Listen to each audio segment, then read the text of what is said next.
올해는 2019년, LG전자는 엄청난 제품을 세상에 내놓았습니다. G8이라는 스마트폰인데요. 화면 자체에서 소리를 내는 혁신 사운드 기술 크리스탈 올레드를 세상에 내놓았죠. LG전자는 G8에 오피셜 뮤비를 두고 이런 제목을 붙였습니다. LG G8 신규, 화면으로 듣다. 소리는 화면에서.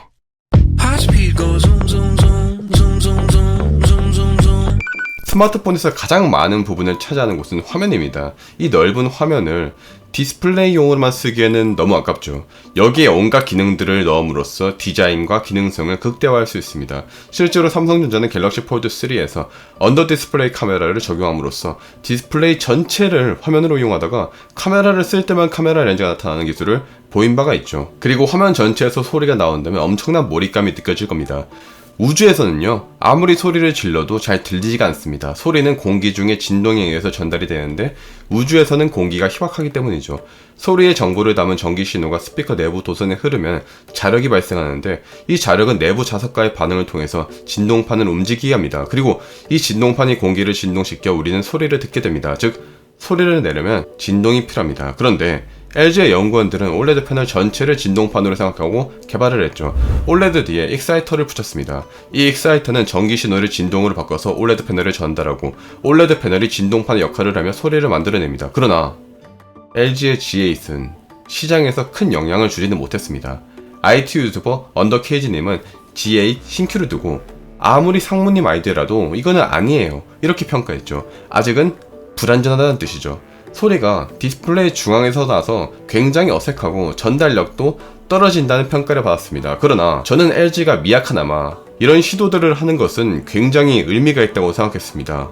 2022년 4월 MIT 연구진들은 종이처럼 얇은 스피커를 만들었고 이 결과를 전세계 톱수준 국제학회에 발표했죠. 연구진이 만든 스피커는 종이 수준으로 아주 얇아서 어디든지 붙일 수 있습니다. 대부분의 얇은 스피커들은 진동판이 막 자유롭게 움직여요. 왜냐면 진동을 해야 소리를 내고 진동을 하려면 떨려야 되니까요. 그렇기 때문에 얇은 스피커들을 어디 붙이면 소리가 잘 안 나요. 진동해야 되는데 딱 붙어버려서 움직일 수가 없거든요. 이게 태생적인 한계예요. 그런데 연구진은 압전 소자를 이용해서 이런 한계를 극복했습니다. 압전 소자는 이름 그대로 압력을 전기로 만들어내는 소자입니다. 앞에서 소리를 내려면 진동판이 필요하다고 했죠. 그런데 압전은 전기를 압력, 힘으로 바꿉니다. 즉 적게 움직여도 돼요. 그렇기 때문에 벽 같은 데에 붙여도 소리가 나는 거죠.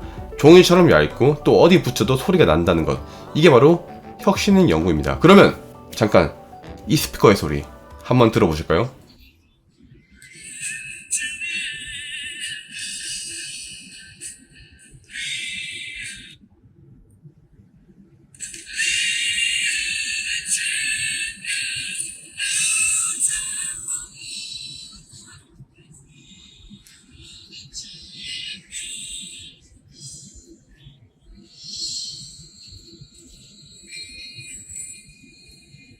지금 들어보셨듯이 이 소자는 아직 음질이 솔직히 영 시원찮긴 하지만 초기 연구니까 향후 좀 더 좋아지겠죠. 그리고 이 연구의 특장점이 하나 더 있는데요, 바로 엄청난 효율입니다. 단 20V 전기로 일상 대화 수준인 66dB에서 대중교통 소리 수준인 86dB까지 소리를 높일 수 있습니다. 이게 어느 정도 소리의 효율인가?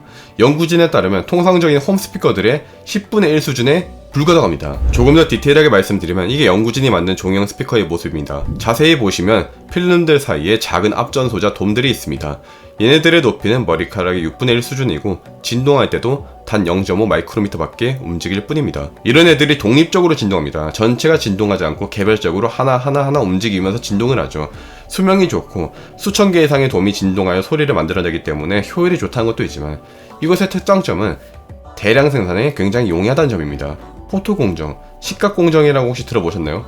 반도체 공정에 나온 용어들인데 포토 공정은 사진을 현상하는 것과 거의 원리가 동일한데 내가 원하는 그림을 그려주는 과정이라고 생각하시면 됩니다. 시각 공정은 그림을 그려준 다음에 불필요한 부분을 없애주는 작업이에요. 그리고 반도체는 이 공정들을 통해서 대량 생산이 가능한 겁니다. MIT 연구진들은 스피커를 만드는 과정에 반도체의 제조 과정을 사용했습니다. 실제로 이 사진은 스피커를 만드는 과정인데요, 반도체를 만드는 실리콘 웨이퍼 위에 알루미늄을 깔아놓고 스텝 1, 포토리소그래피, 포토 공정입니다. 포토 레지스트라는 감광액을 없애는 작업입니다. 스텝 3, 시각. 이와 같이 반도체를 만드는 과정과 굉장히 흡사하다는 것을 볼 수 있습니다. 즉 상용화 및 대량 생산에 염두를 두고 만들었다는 것을 쉽게 아실 수 있죠. 그렇다면 왜 상용화와 대량 생산을 특히 염두에 뒀을까요? 이유는 의외로 좀 간단할 것 같아요. 이 연구는 미국의 포드 자동차와 호주 굴지의 부동산 및 건설 그룹인 랜드리스 그룹의 지원으로 만들어졌기 때문이 아닐까요? 자동차 회사와 부동산 회사의 지원. 포드는 자동차 벽면을 죄다 얇은 스피커로 덮고 옵션으로 팔 거고, 랜드리스 그룹은 본인들이 건설한 건물의 벽에 이런 스피커를 쫙 붙여가지고 차별화를 하려는 걸지도 모르죠. 이런 연구를 보다 보면요, 저는 개인적으로 기업인들의 힘을 새삼 느끼게 됩니다. 사실 저는 리처드 팔만 같은 과학자만큼이나 기업인들을 굉장히 존경합니다. 과학자는 새로운 것을 만들고, 기업가는 그 기회를 포착하여 새로운 세상을 만들어냅니다. 그리고 기업인의 빠른 혁신이 지금의 세상을 만들어냈다고 볼 수 있습니다. 일반인들은 모르고 무시하는 기회, 그리고 그럼에도 불구하고 세상을 바꾸는 기회를 포착해서 상용화하는 것은 늘 기업인이었습니다. 여러분, 오늘 제 영상을 보면서 일반인들은 모르고 무시하는 기회를 보신 걸지도 모르죠. 소니의 전 회장인 모리타 아키오는 말했습니다. 우리의 목표는 일반인들을 이끄는 것이다. 그들은 무엇이 가능한지를 모른다. 헨리 포드가 만일 일반인들에게 무엇을 원하냐고 물었다면 일반인들은 아마도 자동차가 아닌 더 빠른 말이라고 대답했을 것이다.